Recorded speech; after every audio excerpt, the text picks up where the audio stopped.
Hello and welcome to Occupied Thoughts, a podcast brought to you by the Foundation for Middle East Peace. I'm Ahmed Moor, a non-resident fellow at the Foundation. Today is March 17th, and I'm delighted to be here with Tahani Mustafa, Senior Palestine Analyst at the International Crisis Group.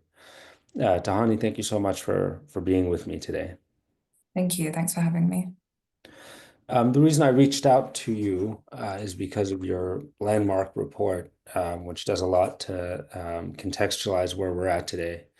But it's entitled Israel's West Bank Incursions Highlight the Dilemmas of Palestinian Politics. And Palestinian politics, that's not something that you read a lot about in the English language.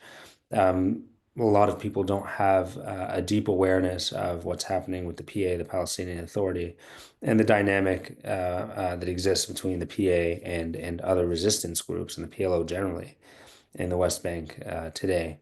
Before we get into that, can you give me some background on your work at the International Crisis Group, and what it is that the International Crisis Group does? Sure. So the International Crisis Group is a conflict prevention organization. We work across different conflict zones in Asia, Africa, Eastern Europe.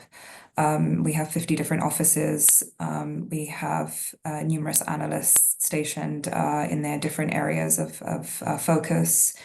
And what we really do is try to provide policy recommendations, but the ones that are grounded in the empirical realities on the ground, looking at things like conflict triggers, speaking to all stakeholders. So we never limit ourselves. We quite literally speak to everyone from top down. And that then informs a lot of the policy recommendations that we make. So this particular report, which again we'll link to on the FMEP website, and I recommend to everybody. How did you go about compiling the data here?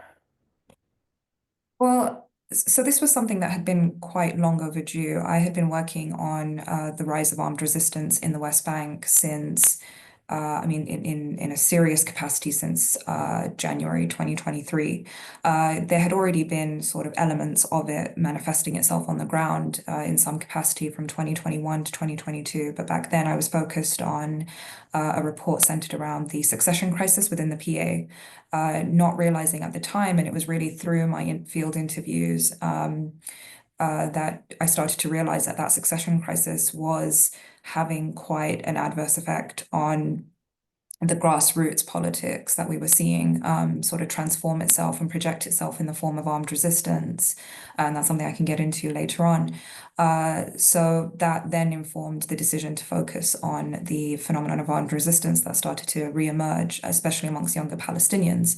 And that started, as I said, in January 2023 and continued up until present day, where we really haven't seen that sentiment necessarily recede. I think if anything, it's become much stronger. However, the way that it is now able to sort of kind of organize itself is quite different to what it was pre-7th of October. And there are factors that drive the rise of armed resistance to Israel's occupation. Perhaps we need more context here. Can you describe the evolution of the Palestinian Authority? Who is Mahmoud Abbas, and what kind of legitimacy does he have today? Well, I mean, look, the Palestinian Authority was meant to be a service provision body born out of the Oslo Accords. So what they were meant to do really was quite limited in the way of a mandate. It was meant to be a body that would be providing things like education, sanitation, health, to some degree, security, public security. And it was, very much confined to the occupied territories. That means the West Bank and the Gaza Strip. Now that, the two institutions of the PA and the PLO were meant to be separate, entirely separate bodies with entirely separate mandates. Foreign policy, diplomacy, self-determination was still meant to be relegated within the body of the PLO. The However, over Palestine time, Liberation Organization. Palestine Liberation Organization. Now, over time, obviously, since we've had the same individuals lead both institutions, the two institutions have merged into one. And under Mahmoud Abbas, particularly, who has managed to centralize power, especially in the last few years, we're talking about since 2021, he has quite literally absorbed all institutions into himself, quite literally. So when we And talk is that about a de things like facto? Sorry to interrupt, but I just want to be clear. Is that absorbed absorption or that convergence of the PLO competencies with those of the PA, is that something that was done through a formal process, or is that just what happened? So that's just what happened. It was de facto. Now, in end of 2021, Mahmoud Abbas had managed to absorb within the PA. You do have some kind of separation of powers between the legislature, executive, and judiciary. In 2021, he had effectively absorbed all three institutions into the executive. That had been done by law. However, when we're talking about the PA and the PLO as two separate institutions, that has been merged de facto due to the fact that, as I said, the same individuals are leading both institutions. And really now Palestinian politics, I think, can very much be relegated to one individual and his two lieutenants, which is Mahmoud PA and PLO head and President Mahmoud Abbas, and his two lieutenants, which would be Hussein al-Sheikh and Majid al-Faraj. And you started this conversation by talking about the succession crisis that the Palestinian Authority faces, and it's facing lots of crises. But what about succession? So we're talking about elderly men. Effectively, yes, but I don't think that's necessarily exclusive to the Palestinian case. However, so for a while now, the PA has been experiencing something of a succession crisis. When we say succession crisis, what we mean is that if Mahmoud Abbas were to pass from the scene, the question is who could succeed him. Now, as he has managed to quite literally destroy any institutional avenues to ensure his succession, that means we don't really have a legislative council. We don't have an interim head of the legislative council that can, take I guess that can fill the void for the 90-day period when elections are supposed to take place. There has been a lot of change in terms of the law itself, where for the last 15 years, since the separation between the West Bank and Gaza, since the preempted coup against the elected government of Hamas, what we now have is basically a situation where the West Bank is being ruled by presidential decree and something similar within the Gaza Strip. So that has really created some sense of, I wouldn't say confusion, but definitely uncertainty in the way of how do you then go about ensuring that there are legitimate avenues for some kind of succession process, and then who could really be the candidates that would lead that process. Now, I think one of the conundrums that Palestinian politics is facing, and this doesn't limit itself to the succession crisis, but one of the conundrums that it's facing now is that there are no individuals. First of all, there are no individuals that can really head all three institutions of Palestinian politics, which would be the PLO, the PA, and Fatah, as Mahmoud Abbas does. So we would definitely see a division within that, where we would have three different individuals. But then the question is, how do you go about PA elections, right? Especially in the context whereby those that consider themselves within the kind of running contest would never really secure a popular vote, which has made many very reluctant to even consider elections as a potential path to succession, especially if we're talking about the PA presidency. And so what are the stakes here? And I've argued in the past that the PA should be dissolved. And practically, I'd love to get your perspective on what that would mean, but what are the stakes? I mean, if Mahmoud Abbas passes from the scene, as you put it, and there's no successor, what happens? The West Bank is still occupied by the Israelis. They're encroaching daily on parts of the territory that were supposed to be allocated for, Palestinian statehood. What does it mean? Well, look, I think the stakes have changed quite a lot since the 7th of October. Pre-7th of October, there were a lot of ideas floating around, things like replicating the Libyan model, for instance. Or you could potentially have a case whereby many of the contenders would basically divide pieces of the pie amongst themselves. So you'd have Hussein al-Sheikh, head of PLO. The PA was still undecided, but Fatah would go to someone like Mahmoud Alul. Then you'd have potentially the worry that, different territories or different patches of territories and localities within the West Bank would really be headed by de facto, heads of either security heads or potentially political figures, depending on how strong their influence was. And you could really see that division on the ground where, if you went to places like Nablus, the most influential figures there differed significantly from those in Jenin, and likewise across the West Bank, including like, the South, Central, Center, and North. So there were many different ideas sort of floating around. I wouldn't say any of them were very good. I mean, they all really just effectively would end up dividing Palestinian politics even further if that was possible. Meanwhile, you'd probably have Hamas relegated to Gaza, even though at that time Hamas was looking for ways out in terms of trying to relinquish its governing responsibility. So really the idea of succession was very much a kind of Fatah issue. That's how people very much viewed it. It would be something that would be decided amongst Fatah, but then also the ultimate decision makers here would be the US and the Israelis. Because ultimately whoever comes next has to have that backing, right? It's just a very unfortunate instance of Palestinian politics or Palestinian leadership post Oslo. Now, post 7th of October, that equation has very much changed. I think the priorities have changed. The situation has significantly shifted on the ground. Figures that were once influential have been completely marginalized. Others have come to the fore. We're now seeing regional states take more of a active role in determining reforms within the PA. So now, if we're talking about the reform of the PA, we've got regional states, Palestinian factions pushing for some kind of reconciliation process. There's the undecided factor of whether the PA reinstates itself in Gaza.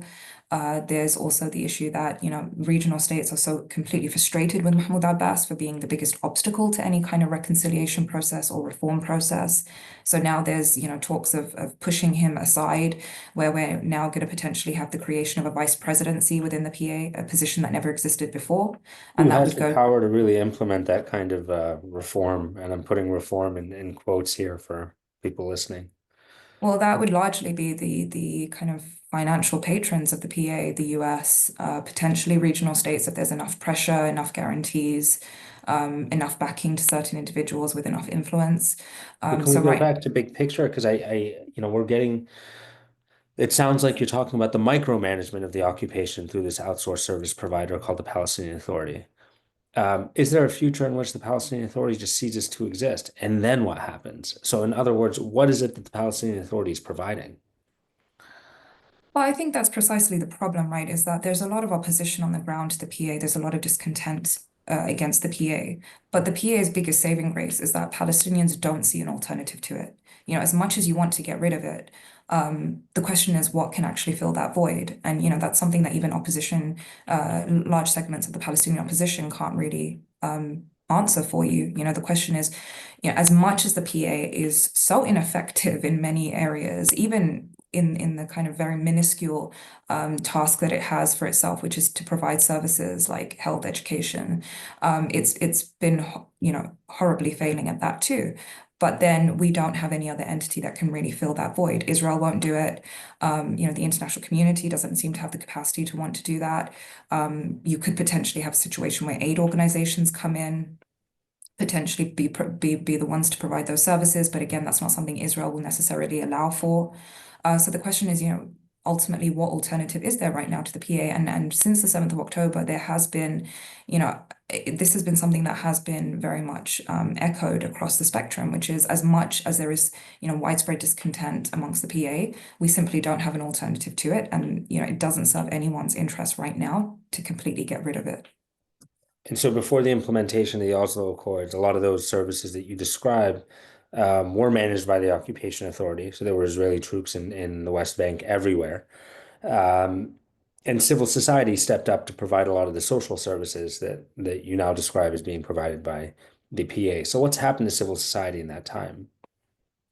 Well, in that time, civil society has been really squeezed out, right? It's been squeezed out through both the sort of repressive policies of the Israeli occupation. It's been squeezed out through a lot of the kind of donor conditionalities that have been placed on supporting civil society within the occupied territories. A lot of that, as much as international aid likes to play the kind of semantics of depoliticization and technocratic assistance, it's anything but. And a lot of the conditions in terms of funding and support are highly politicized. You have to very much follow a particular trajectory in order to be able to garner any kind of serious financial support and that can ensure their sort of sustainability. So over time, we have seen Palestinian society very much sort of not just squeezed out, but I think very much siloed into very, very specific tasks of focus. And I think you can see that, especially since 7th of October, where instead of trying to proactively lead on this moment of momentum, where you've got, huge global momentum and support for the Palestinian cause, instead, civil society is still very much divided. It's still focused on very localized issues, things like mitigating the kind of effects of settler violence by providing services to communities that otherwise don't have it, taking Israel to the ICC, ICJ, but there is no real serious mass mobilization on that level because they simply don't have the capacity to. And that really does speak to the decades of various forms of repression that they have experienced. So anybody who visits the West Bank and travels to Jerusalem from the West Bank will see the separation or apartheid barrier, and they'll see kind of the graffiti with U.S. aid emblazoned across it. U.S. aid funding has been I guess cut off to the Palestinian Authority. Is that accurate? And it doesn't seem like DFID or any other sort of the corresponding European agencies are stepping into the breach. And so it doesn't, I mean, I agree that lots of Western security leaders, people who are involved with suppressing Palestinian resistance across the West Bank and Gaza, see the value of the PA, but it doesn't seem like the political leaders are see that as well. And so, in the absence of all of this funding, what happens? Well, I mean, that's exactly the concern now is that as the US is starting to pull funding, what could this really mean? And I think that's something that, is definitely starting to take effect into a lot of policymaking circles. The fact that, if we just look at the security services alone, since the US has stepped back in after the previous Trump administration, where again, we saw similar cuts to funding. You know, many are saying that they, again, if we just look at the security forces, many don't have the capacity to fill a void of something like $80 million, right? So, this Is is that the annual definitely budget? for now, yes. Now, again, bear in mind that the Biden administration, I mean, it hadn't been long since they reinserted themselves back in to try and undo some of the damage from the previous Trump administration. But that had been disastrous at the time, right? We saw the PA experienced the worst fiscal crisis in its history. That the implications of that lasted well beyond the Trump's administration. Well into present day, something that the PA still hasn't been able to recover from. And again, we don't necessarily have any other institution that can fill that void, whether you look to intergovernmental organizations, whether you're looking at humanitarian organizations, plus the fact that, these institutions are already quite overstretched with other conflicts across the globe. So, Palestine isn't necessarily up there in terms of priorities. Right. So it sounds so we've set the stage for what's happening now in Jenin and Nablus and other places. Um, excuse me. There's a fiscal crisis in the Palestinian Authority. It seeks to what? Perpetuate its own existence for its own sake. Um, it's no longer an effective security contractor for Israel, something that you highlight in your report, but something that I guess PA leaders would argue isn't true. So, what are the conditions that gave rise to some of the resistance groups in the camps that have emerged since, I guess, January 2023, as you tell it? So, I mean, so the phenomenon of these groups really started back in May 2021, and that was at a time where we saw the cancellation of the elections to the PA, the first since 2006. It came against the backdrop of the cross-border skirmish between Israel and Hamas. The events we were seeing unfold in places like Sheikh Jarrah, the uptick in lone wolf attacks that had kind of preceded that phenomena well before 2021. We'd seen since 2017 up until then quite an uptick in Palestinian lone wolf attacks where frustrated Palestinians were effectively conducting knife and vehicle attacks against Israelis and soldiers, sorry, Israeli citizens and soldiers. So there was a whole host of triggers surrounding that.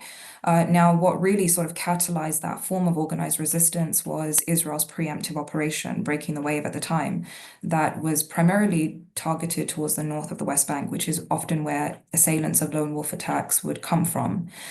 And that was really what started as a form of community defense, then kind of started developing a momentum of its own, where you had these young men, typically between the ages of 18 to 25, who wanted to sort of spur some kind of momentum to push back against the impunity that they felt Israel was enjoying from the international community. So, it started as a very heavily politicized phenomenon. Now, their leaders had been immediately targeted in assassinations, arrests by the Israeli security forces. And so within the first few months of their establishment, you already started to have a process whereby the members of these groups started to churn themselves out. So the original leaders were no longer there. Their vision was no longer necessarily represented within these kind of groups. I guess you could start to call them. At least that's how they sort of started to form. Obviously, the characteristics of each group differed according to the different localities, but what tied them together was that sort of social and geographical connection, which is why you started to see, the formation first in Jenin, and then it spread to places like Nablus and Tulkarem. And it's precisely because of those social and geographical ties between the three places. And then the phenomenon kind of just took on a life of its own after that, where young men wanted to replicate that kind of organization. So, it became a bit of a running joke towards the kind of mid to end of 2023, where you started to have like groups form in places like Jalazon, in places like Hebron, in places like Jericho. And again, as much as the context was very similar in each of these localities, it really didn't take much to establish a brigade, right? It could take like a group of 5 guys and they'd suddenly announce themselves as being, a brigade. But there were some that were taken more seriously than others. So, if you looked at Balata, it was, in terms of the composition of the group, their members, the rationale for their members was quite, I guess, questionable for many. So many assumed that, they had joined these groups in order to seek legal pardons from the PA to get jobs, because, these groups were very much affiliated to former or existing security heads that had access to money and weapons. However, if you looked at places like Jenin, the old city of Nablus, the Lion's Den, and even Tulkarem, they had a far different kind of conviction that was driving that momentum, which was really just resistance to the occupation. In some places like the old city, the Lion's Den took on an identity in and of itself. It became a group in and of itself. In places like Jenin, the Jenin Brigades was more of an umbrella for different factions that really just, it was a kind of umbrella for young men that just wanted to fight the occupation. And the same thing you started to see in places like Nur Shams and Tulkarem.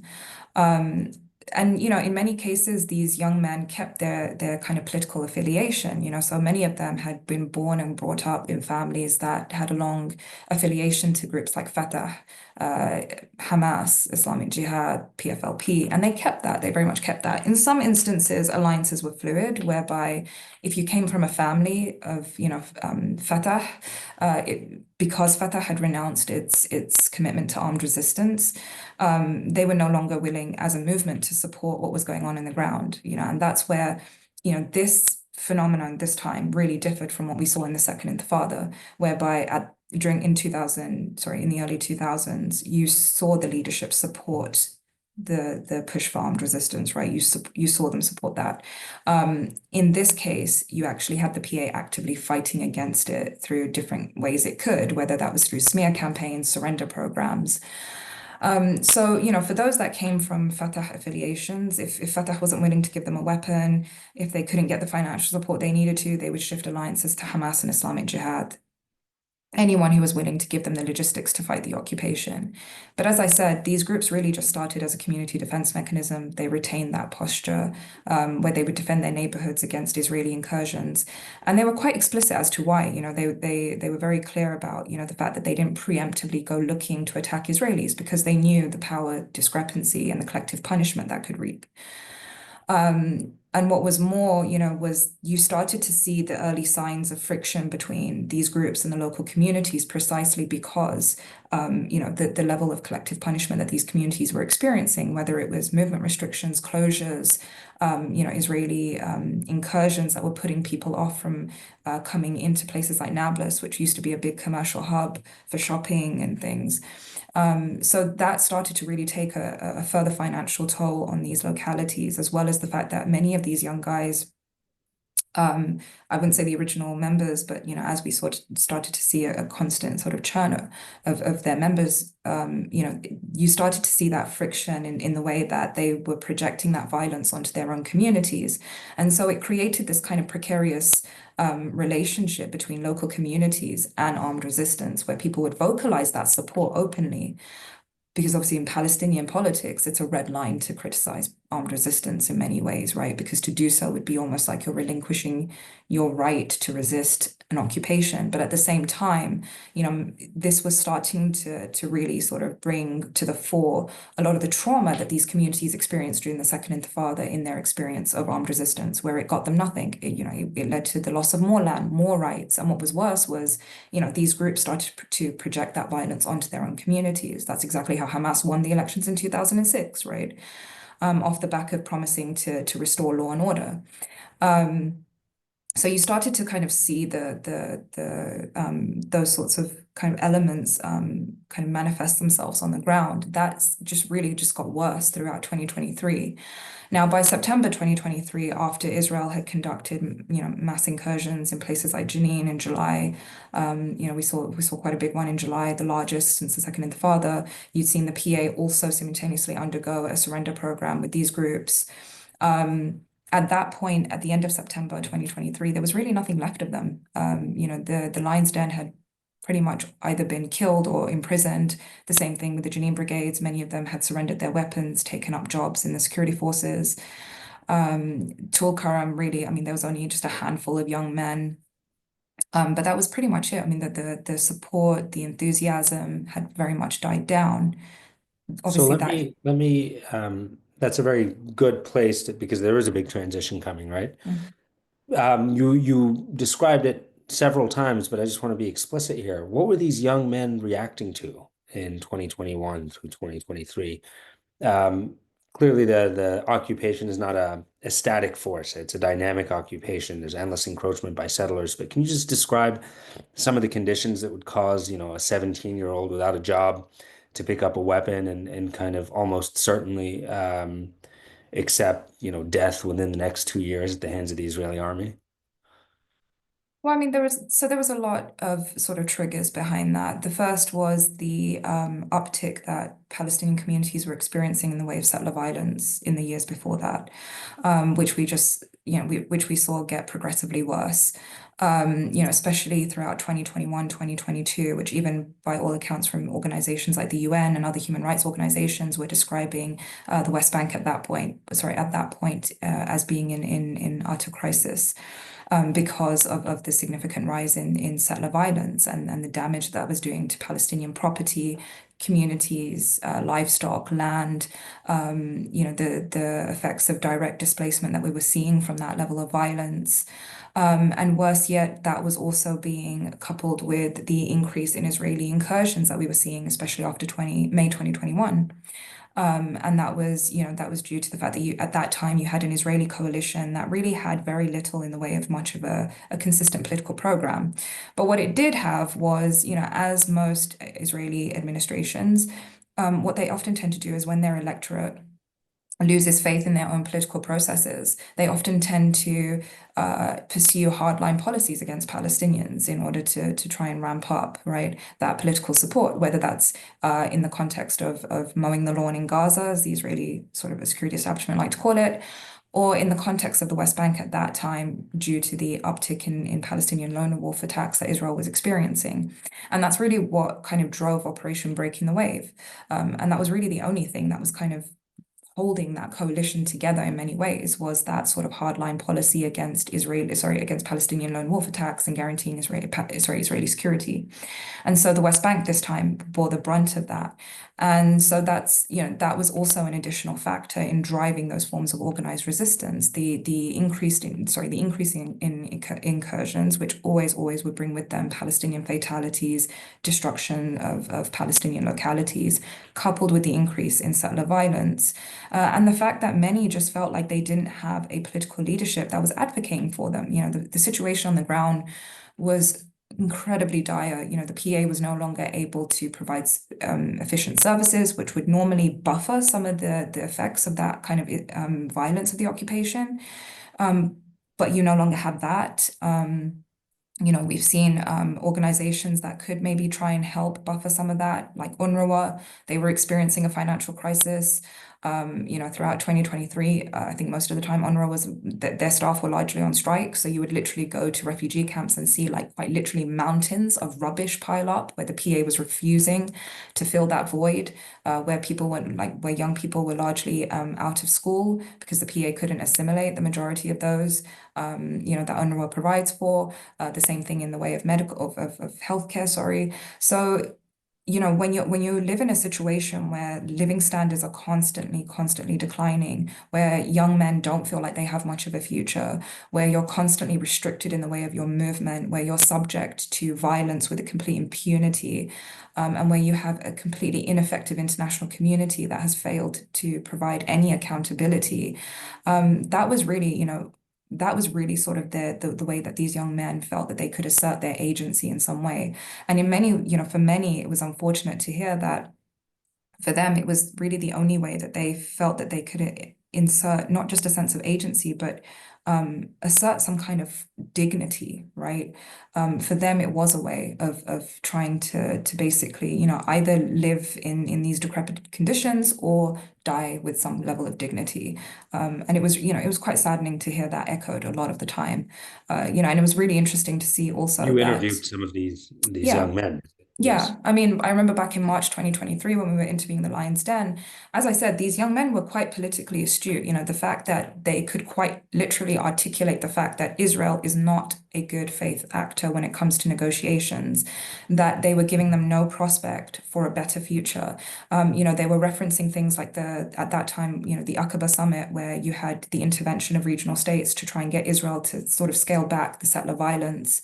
And at that time, we had the Ramadan coming up, so they were trying to warn not to create the similar sort of restrictions and tensions as they usually do. And at that time, you had Israeli politicians coming out of the meeting and saying, what happens in Aqaba stays in Aqaba. And then the next day, you see a pogrom in Hawara.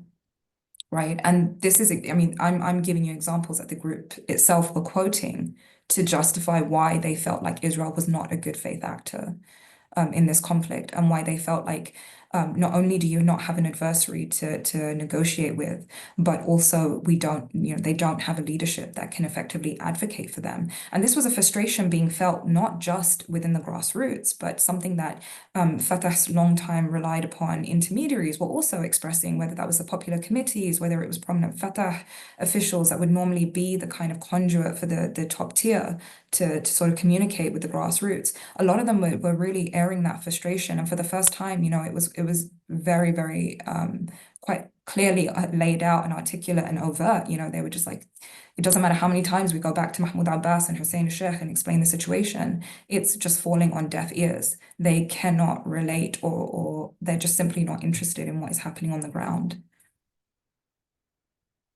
So by September 23, many of these young men have been either killed by the Israelis or arrested or absorbed by the job-making function of the Palestinian Authority security forces. And then October 2023 happens. What does that do to these groups? So just before 7th of October, I was in Nablus at the end of September, and we were interviewing someone who had also been he had been a prominent fighter within the Fatah armed wing of the Al-Aqsa Martyrs. Now he had also entered a surrender program during that So will you time. define surrender program for listeners? So a surrender program is where the PA would offer, for example, jobs or legal pardons in exchange for a militant laying down their arms.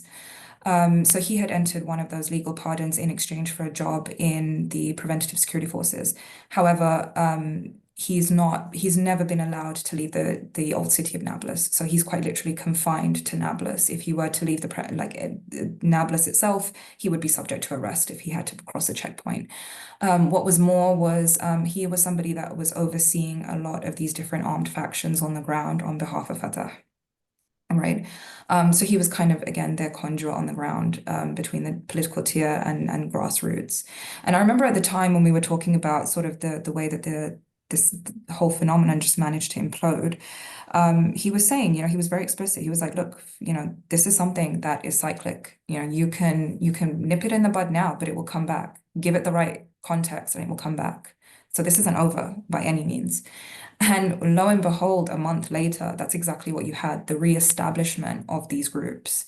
And so post 7th of October, you had exactly the same context that led to their rise, right, which was an uptick in Israeli incursions, an increase in settler violence. This time, settlers were forming militias, quite literally holding Palestinian communities hostage in their own localities by manning the exit and entry points of different villages and towns. What was worse was, you were also kind of seeing what was happening in Gaza, which then gave these groups an additional rationale. So now they consider themselves to be part of the unity of fronts, right? Joining Hezbollah and the Houthis and the kind of Iranian axis. And at this time, sorry, what you started to also see was prior to the 7th, I mean, if you looked at a group like Islamic Jihad, their numbers really didn't total more than 4,000. That number started to increase quite significantly after the 7th of October, whereby you started to see radical elements like Hamas and Islamic Jihad see a bit of an increase in recruitment, definitely an increase in political support, where at a time where the PA and Fatah was so ineffective in the way of even just trying to mitigate what was happening in Gaza by trying to,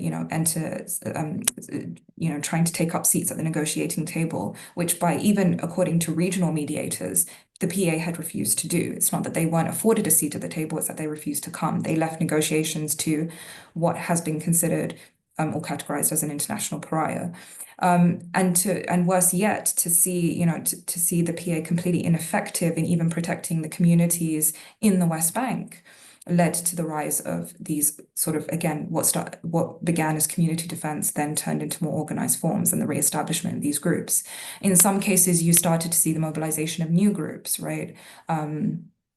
I mean, it was quite minimal in the way of how many actually managed to pop up. A lot of them had just been old groups that reestablished themselves, but the context was sort of very much returned, and with it, so did the way that Palestinians started to project resistance to that context.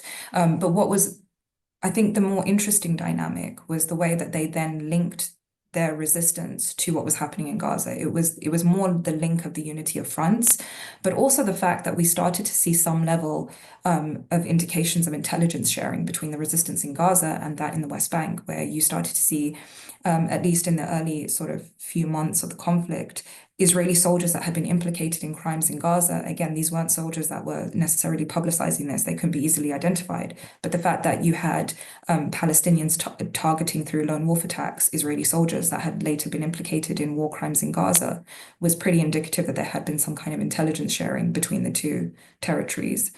So there were sort of little sort of differences in I guess the kind of logic and especially in terms of their operational logic between the 7th and post 7th. But in the way of their sort of strength, capacity, organization, that didn't really change much. I mean, the West Bank is not, it doesn't have the capacity to organize the way that you see groups in Gaza do, simply because, the geographical context won't allow for it.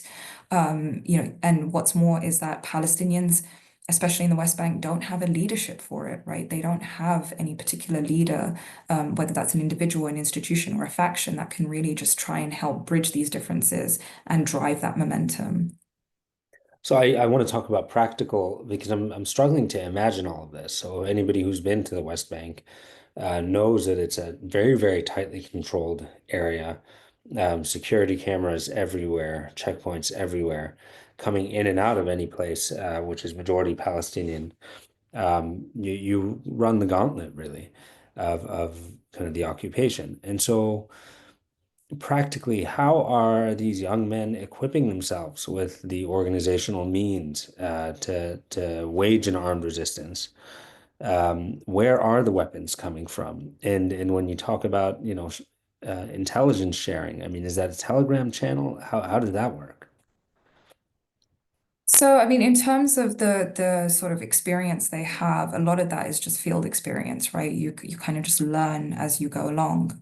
They don't really have any sort of consistent separate training that goes into that, really. A lot of it Unlike really is just, Gaza. sorry. Unlike Yeah. groups like Gaza.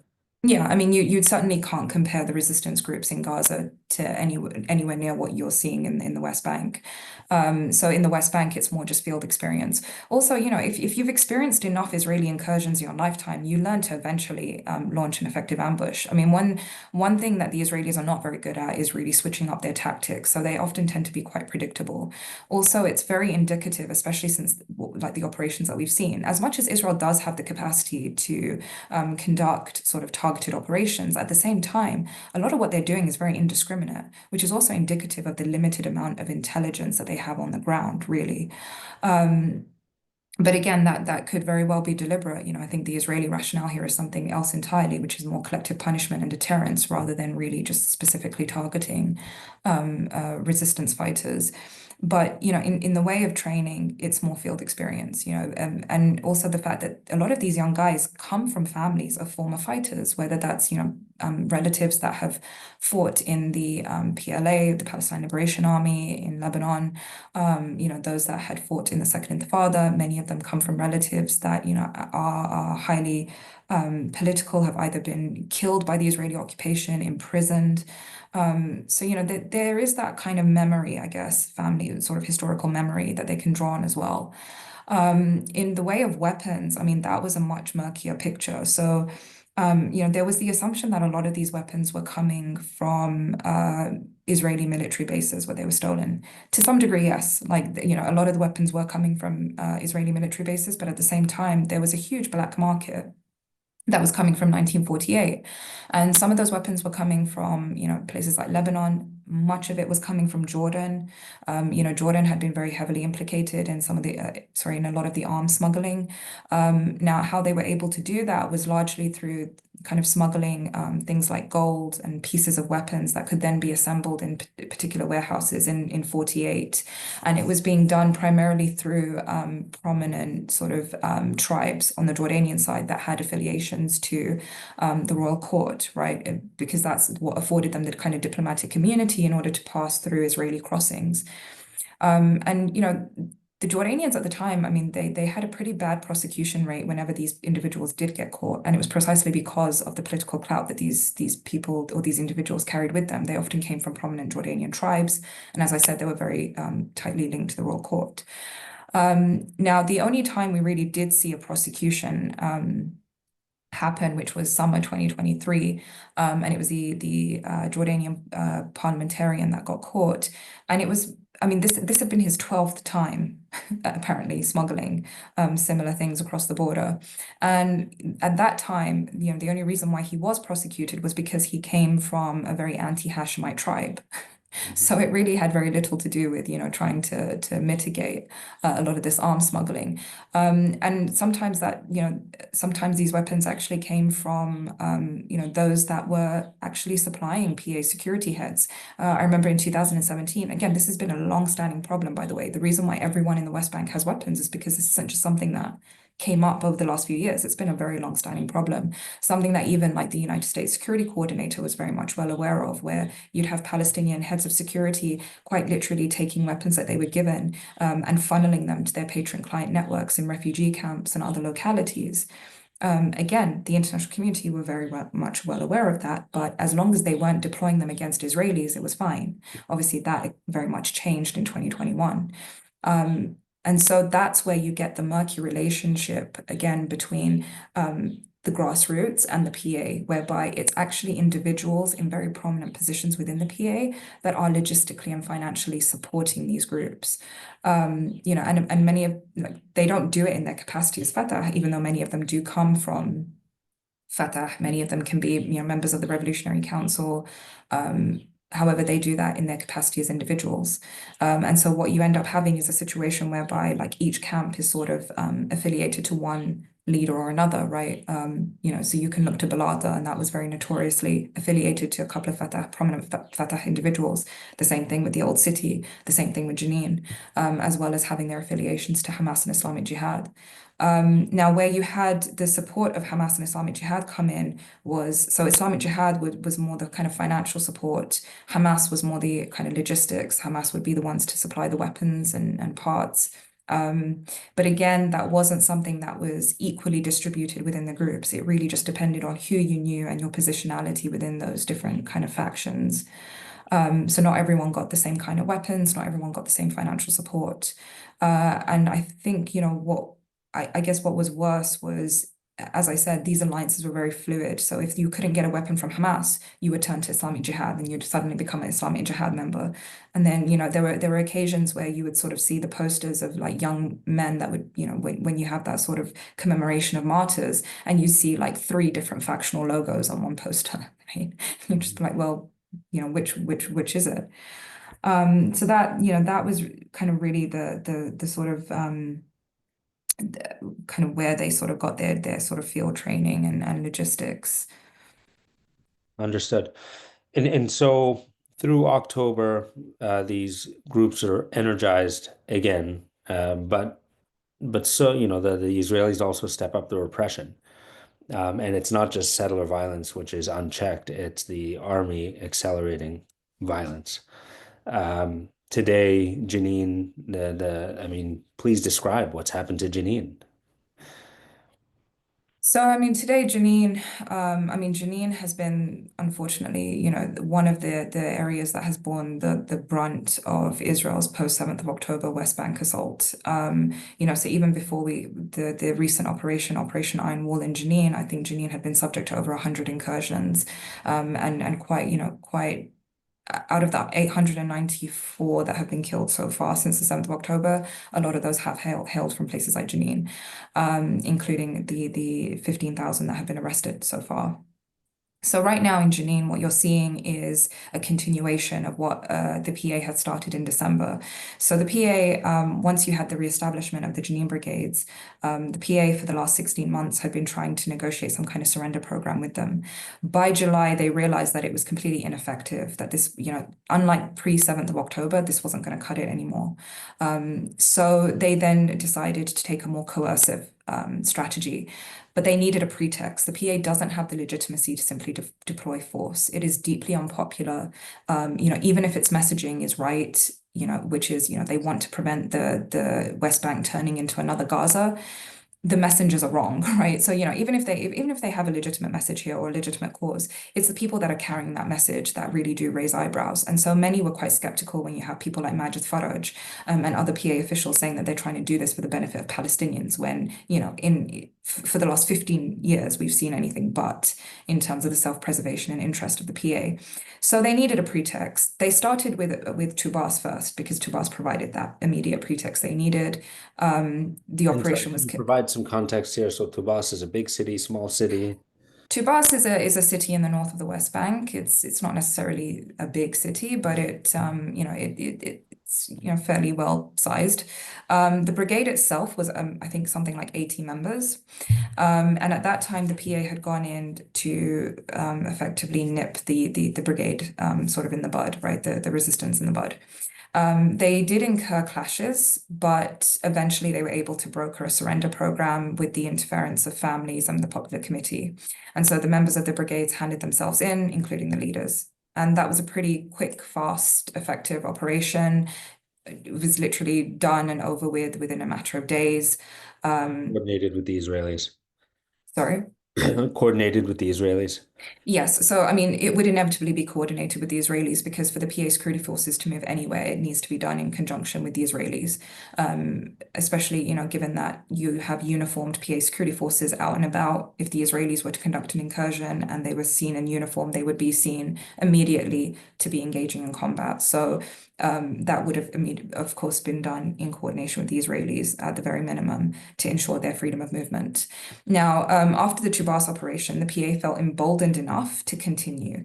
But where they really wanted to strike was Jenin, because for the PA, Jenin was really the heart of this phenomenon. It's where it started. And if you nip that like immediately, then that's it. It kind of just ends the whole thing. And That's Japan how. has history is as a hub of resistance activity. Is that right? That's right. I mean, so it's really difficult to kind of pinpoint why it is that the North, unlike the South, is really the kind of hub of resistance. And even within the North, I think Jenin is the most militant of all the groups. The Lion's Den were quite easy to sort of co-opt, similar to kind of Tulkarm and Nur Shams, but Jenin has been a much, much harder fish to fry. And there's just something about the social and psychological makeup of the people there. It's difficult to say that it's the context because the context is very much shared across the West Bank. You can't really say that these areas are less violent than what's happening in places like Hebron. But yet that urge for resistance or that kind of sort of commitment to resistance is something quite unmatched, I think, in places like Jenin, which is why the PA was so adamant on going in. Now, they had been warned by the Americans that it would be better to start with Tulkarm before going into Jenin, but the PA had just decided to immediately jump on a pretext offered by some of the members of the groups where they intercepted like a suitcase of, sorry, a bag of cash. And then, the PA had claimed that this had been coming from Iran to the groups, and they tried to justify that in arresting the members, and that's what led to the clashes that then led to the operation we saw that lasted 6 weeks. So it was a 6 week operation. Now, why it took 6 weeks was not because the PA is necessarily ineffective, but if you think about it, the PA had all the advantage. They had the Americans that were overseeing and coordinating the entire operation. They had something like 1,000 security personnel to 83 members. The brigades were 83 members. You had the local community trying to broker some kind of surrender program, which the militants were happy to enter into on the condition that you not demilitarize the camp. So they were willing to hand over their weapons and be arrested, but they didn't want to hand over all the weapons within the camp, which the PA was adamant on doing. Like they wanted to completely demilitarize Jenin camp. Now, the reason why is because these groups have learned in retrospect from the experience after the Second Intifada, whereby local communities had handed over their weapons and were left completely defenseless when you had these violent Israeli incursions and settler violence. And they didn't want to do that, especially in the context that they're living in now, where the PA is not a force of protection for Palestinian communities by any means. Now, the PA was insistent on going maximalist in its objectives there. So the operation dragged out for 6 weeks. Mahmoud Abbas issued a directive to his people on the ground saying that nobody was to return back to Ramallah until the operation had been completed. All the while, Israel was threatening to interject if this operation hadn't been completed by the end of December. And now this was also happening against the backdrop of Hezbollah being humbled in Lebanon, which is what had led in part to the surrender of some of these young men. It was also happening against the backdrop of negotiations around a ceasefire. So at that time, Hamas themselves were warning that if we were to see a ceasefire in Gaza, we were definitely going to see an escalation in the West Bank in exchange. So there were a whole host of different sort of things happening in the background that was starting to impact the way that these groups started to kind of consider the option of a surrender program, which they were previously very much against. What was more interesting was for the first time you started to see friction within Islamic Jihad, where the directive from their main leadership was to lay down their weapons and hand themselves into the PA, which their members refused to do. They didn't want to hand themselves into the PA. They were willing to hand themselves to the Israelis instead. Now, the logic we were told by the PA and by some members of the community was because many of these young men had been wanted for benign crimes and they didn't really want those to be released publicly. So it was easier for them to hand themselves into to the Israelis and then be hailed as like resistance fighters as opposed to criminals. And I think that had more to do with the PA smear campaign against these groups as well. Now, the operation itself took 6 weeks because at that time, what you had was those in charge of implementing the operation, the security heads that had been tasked with implementing the operation, were notorious arms traders with these groups, right? So the head of the Jenin police at the time is a notorious arms trader who had been selling to the group.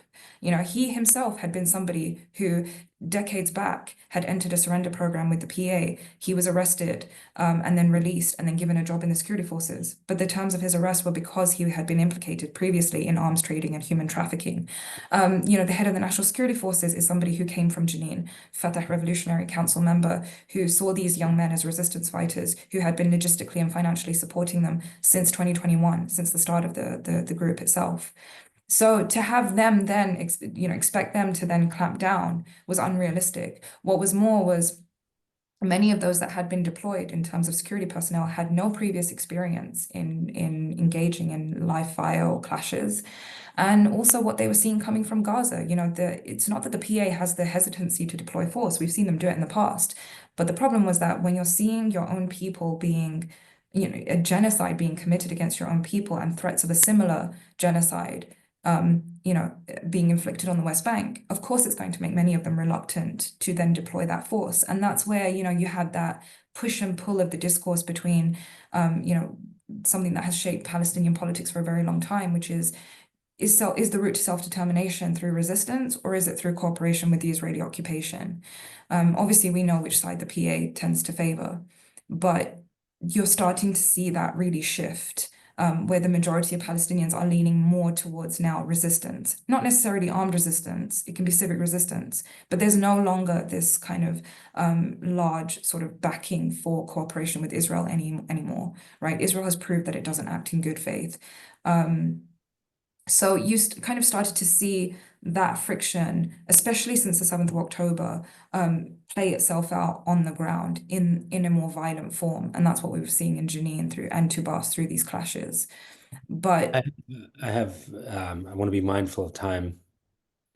You mentioned American coordination. This is flown below my radar. What's the role of the Americans in coordinating, and who's doing it? Is it through the State Department? Is it through USAID? Who are these guys and what are they doing? So, US support for the Palestinian security forces. So, I mean, it's usually conducted in two ways. The first is through the United States Security Coordinator, which is meant to be an umbrella organization, which is sort of, I guess, coordinated by the US, but it consists of a coalition of different states that are providing security assistance to the Palestinians. The reason why the US has to be the one to. Jerusalem? Where are these guys? Yeah, like where are they physically? So physically, so some of them are based in Ramallah. The US part of the mission is based in Jerusalem because the US generally has a policy of not allowing its personnel to be based in the West Bank. But others, like the British, are based in Ramallah. Now, why the US is the one to coordinate these efforts is because of trust. The Israelis don't really, they have less trust in European states and other states, like the Canadians and the Global South, than they do in the Americans. So really, it was more of a kind of relationship sort of issue that determined then who would oversee this, which is why it then, formed the United States Security Coordinator. Now, the United States Security Coordinator really sort of propped up during the Second Intifada. It began as a way to help Israeli counterinsurgency efforts. It was Jenin camp that was rebuilt after the Second Intifada through efforts of US AID plus the USSC.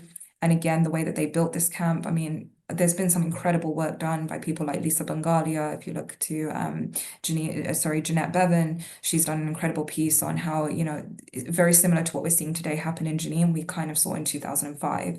And then the way that the camp had been reconstructed was very much conducive to counterinsurgency purposes, and with the assistance of groups like the USSC and The USAID. physical reconstruction of the camp after Yeah, it was destroyed in the yes. Second Intifada, I think maybe 2005, was done to be conducive to encroachment or incursions. Yes. So it was, creating things like civic infrastructure, right? So civic planning, things like creating wider roads so Israeli tanks could, maneuver more freely.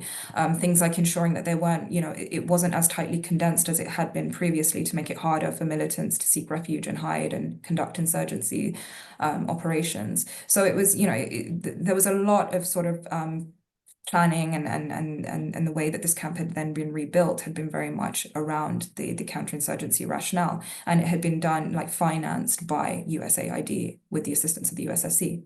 And then the USSC later took on the responsibility for training the Palestinian security forces. Now, the reason for that was because prior to that, the Palestinian security forces had very much been left to their own devices. Israel didn't trust any single entity to provide for the Palestinians, whether that was training or logistics, because they were worried that they might use it against Israelis. Obviously, that happened anyway. So the idea this time was to ensure that you wouldn't have the security forces engage in any kind of combat with the Israelis the way that you saw them in the Second Intifada. So they were retrained, the way that they had been retrained psychologically, physically. I mean, there's a whole history there. That kind of went behind it. And, I don't want it to sound like some kind of nefarious conspiracy, but honestly, the way, if you trace that history, and again, there are many of us that have detailed that process of what had been called at the time security sector reform. It was a very nefarious project up until the Trump administration. And then obviously when you saw the pulling back of funding, that really affected the PA security forces, whereby they didn't have the money to recruit, they didn't have the logistics anymore, they didn't have the training. Now, when the US had just reinserted itself under Biden, they started to bring all of that back. So things like, training the PA to be a gendarmerie force rather than a policing force, which means that they would have heavy-handed tactics. They would be supplied with, more weapons, more funding. They can go on the recruitment spree. They can afford things like a surrender program. That was very much done in conjunction with the USSC. Once the Americans had gotten involved again, you started to see battalions of the PA security forces brought to places like Jordan and trained, as special forces, right? Which is a very, very different kind of policing tactic to just benign, everyday policing. And that has been very much deployed against these groups, pre-7th of October and especially post. Now, with the Trump administration, we're potentially going to see the pullback of that process, which is what many are worried about. But that has been pivotal in terms of being able to provide the PA with the coercive mechanisms to clamp down on these resistance groups. Now, the only obstructive force to that has been Israel. Like in summer 2023, when the Palestinians wanted things like armored vehicles, Israel refused to allow the Americans to provide that for them. But there's always been that historical push and pull, right, between what Israel will allow, what the Palestinians want, what Israel will allow, and what the international community will provide for. But by all means, the US is deeply, and the international community more broadly, is deeply implicated in the way that the Palestinian security forces have been policing their own. It's not a coincidence. They are quite literally trained to be as heavy-handed as they are against their own people. However, they want to drape the messaging. And per capita, it's one of the most policed populations in the world. But I'll just say this, the USSC is the more kind of open dimension to this, where the other, training and financial stuff comes in is through bilateral relations with different security organizations in Western states. And that's something that isn't publicly disclosed in terms of how much goes to different heads of security and different security units bilaterally between MI5 and CIA and whoever, and then whoever they're dealing with on the Palestinian side. That sort of thing is not in any way publicly made available in terms of finances or training.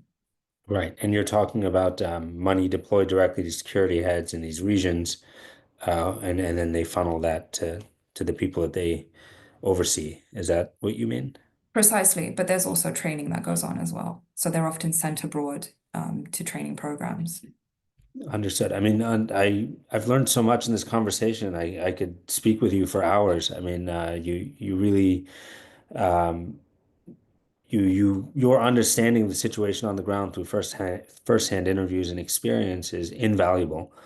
Um, can you conclude with a thought on where all of this goes? I mean, you've got an institution. Institution's a word I don't want to use. You've got a subcontractor which is running out of money. There are lots of guns everywhere. The Israelis seem intent on further ghettoizing and restricting access to land in the West Bank. So where does it all go?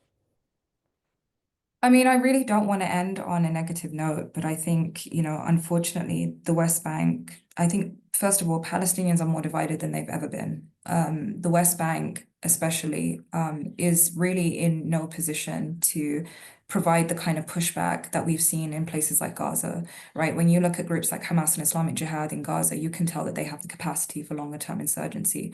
I can't say the same for the West Bank. The West Bank is far easier, simply because of the geography, which has effectively managed to divide and rule, prevent the kind of mass mobilization, the kind of organization. So I think, the trajectory that we're on is kind of where we're going to see things head. I think things are definitely set to be more diffuse, more bloody. I don't think we're going to see the kind of, mass sort of intifada-esque mobilization that many have been talking about, simply because the geography doesn't lend itself to that. And not to mention the fact that Israel would never allow for that. Today, I think Israel's security priorities are quite significantly different, given that they have 750,000 settlers. They are quite literally on the front line of any Palestinian resistance. That's a huge security problem for Israel. And worse yet, as I said, the difference today between today and 20 years ago was the fact that the Palestinian leadership are the ones that are also suppressing their own resistance forces within their communities. So I think, unfortunately, if we're looking at what Israel has planned for the West Bank, which, they've been very vocal about expansionism, and quite literally forced displacement if they can. I think, we're unfortunately what we're seeing today is where things are really going to continue heading until we start to see some kind of shift in Western attitudes to the conflict. But I don't think the ability to really prevent that is going to come from within the Palestinian space. They don't have the capacity, whether politically or operationally. Thank you so much to Tahani Mustafa for sharing your time and analysis today. We'll link to Tahani's report on the website. And thank you to our listeners for tuning in to this episode of Occupied Thoughts. Please make sure to check out the FMEP website, fmep.org, for resources related to the podcast. And please make sure you subscribe to the podcast as well. Thanks again, Tahani. Thank you. Thanks so much, Ahmed.